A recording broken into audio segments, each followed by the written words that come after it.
Watch this. Listen to this.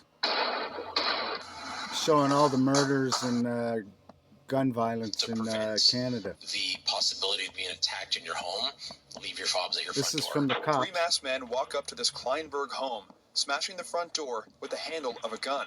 And 2 adults and 2 children, aged 6 and 9, were within the residence. It's gonna get bad. Get out of Toronto. Shot him when he was in the car. Right? Wow. I'm not shitting you. Disguised as a police officer killed 16 people in a shooting rampage just across the province of Nova Scotia. This would be the RCMP paid him $450,000 the week before.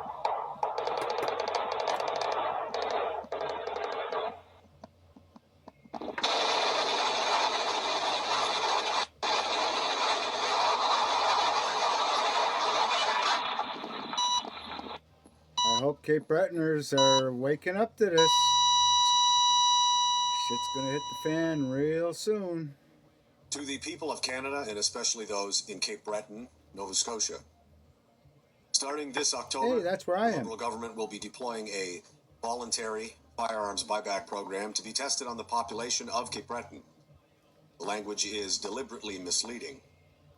In 2020, the RCMP's catastrophic failure resulted in dozens of our people dead at the hands of Gabriel Wortman, and the only real policy change from this horror has been the disarmament of law-abiding Canadian citizens. Wortman, they had to kill him. They couldn't let him leave.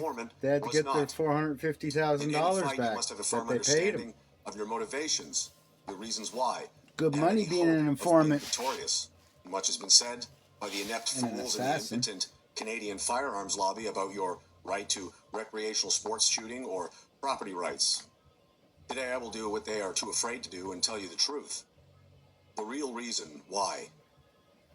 Throughout all human history, not just recent or modern, rulers, kings, criminals, governments less malevolent than our own have committed acts of tyranny, oppression, intimidation, political killings, slave labor systems, and even light of day, mass murder and genocide.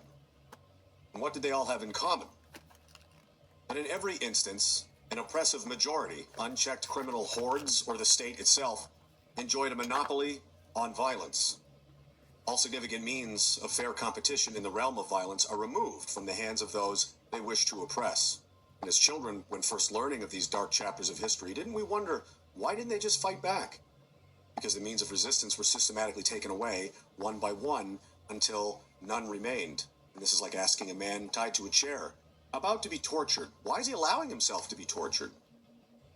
We're asking the wrong question. Why did he allow himself to be tied to the chair at all? Did the torturer promise that it would make him safer? Let's look at the resume of these so-called leaders who are not asking, demanding and threatening that you surrender any reasonable means of self-defense in an increasingly violent and unpredictable time. The RCMP, since 2015, this bungling institution has lost 845 guns, and this excludes firearms that were stolen, the majority of which have not been recovered, including 2 machine guns. The RCMP will argue it's not just safe for private citizens to handle these weapons. Only they are. Well, according to the numbers, that isn't true. In Canada, there's an estimated 4 million firearm owners who have lost an estimated 27,000 guns since 2015, so a percentage rate of loss of 0.67%. There are 19,000 RCMP officers who have lost 895 in the same amount of time at a 4.4% rate of loss. The so-called professionals are over 6.5 times more unsafe and unprofessional in securing their firearms than the public is.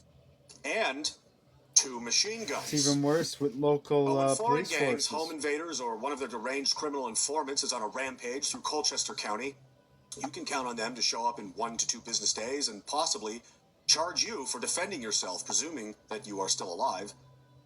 They can't keep us safe, and they can't come close to matching the public's rate of weapon security. So who is making these decisions? Who are these people demanding that we relinquish all individual capacity for meaningful self-defense at a time of unprecedented violence and danger? These are the people who have presided over the most destructive government in our history. We are bankrupt. We are sick. Our homes and communities are awash in foreigners, crime, poverty, and despair. The government has nearly doubled in size and helped itself to a substantial and plentiful amount of pay raises.